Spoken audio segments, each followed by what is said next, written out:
My name's Doug Towery. I was born and raised in Ellijay, Georgia, Gilmer County. And Donna and I moved up here to Blairsville in 1997, where I worked with the U.S. Department of Agriculture, the Natural Resources Conservation Service.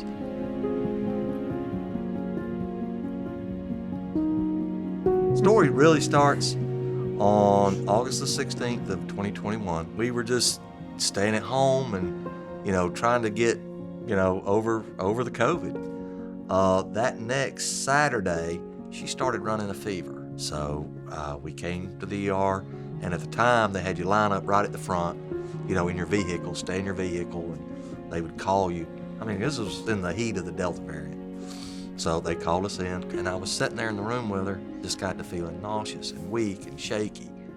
And it was worse. And I told her, I said, I got to go to the ER. I said, something's not right, and let them take a look at me. So I got up and went to the elevator and walked down and walked into the ER, and the last thing I remember was sitting there talking to the nurse. I had my, my hands like this and sitting like that, talking to her just like that, and that's the last thing I remember. I went in to see if I could help, and that is when we saw the patient having a seizure and then had no pulse. And Jay came into the room, he's another nurse in the emergency department, and got on top of the stretcher and started doing CPR while we moved the patient to our larger cardiac room. They worked on me for 25 minutes, and I had been pronounced dead. I basically put my stethoscope, said, he has a pulse.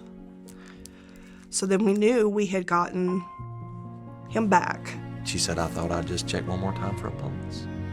And I had one. Thank heaven she did. Yeah, thank heaven she did.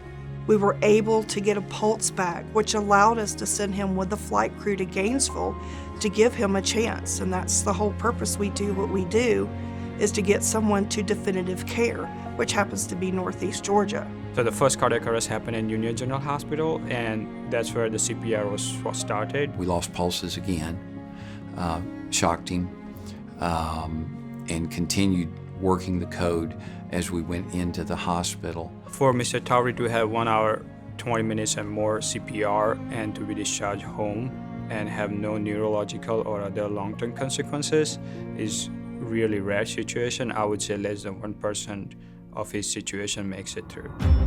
Northeast Georgia from here is like a 21-minute flight. So we got him loaded onto the helicopter, flew him down there. I can probably count on maybe both hands the number of times where the cardiac issue has gotten as critical as the one did that day. He had a heart attack involving the major artery of the heart. I got involved to see if he can do the stent and obviously put some mechanical support device to help his heart. God told me he's going to be okay. I was glad I heard that, because when I was pulled in to see him laying there and all the contraptions, I could just barely touch his hand, and to just say, you're going to be okay.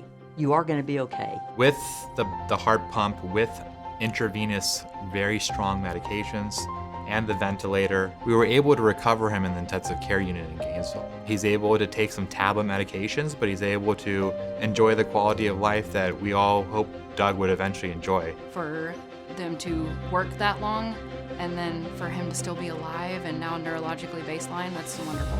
Oh my God, I'm so happy to see you. How are you doing? I am fantastic. Oh my God, I'm so happy to see you. You were that bright spot that gave us hope that all of the measures that we're doing to help people, it actually does help. And now you just get to go on and enjoy and do whatever. Yeah, I know, exactly. right? It's all gravy from here.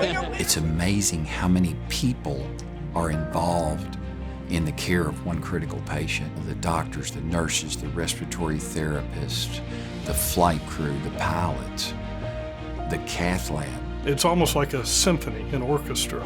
And it's just a really neat thing to be a witness to. It's a pretty cool thing. Union General is a hospital about 60 miles north of here, and we have a very, very close working relationship with them because we get all their acute heart attacks. Northeast Georgia is a level 1 cardiac facility. They can offer PCI 24/7, 365, and Northeast Georgia Gainesville is where this patient went to, and truly I think it's the best place he could have gone for the cardiac care that he needed.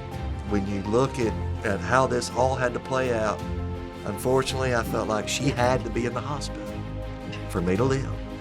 And I just think, God's hand is just in this all the way through. I've never had a patient that I have coded that I can actually say I saw walking, talking, neurologically intact after that event. Our experience at Northeast Georgia Medical Center was phenomenal. Very proud that's where I ended up. I owe my life to him.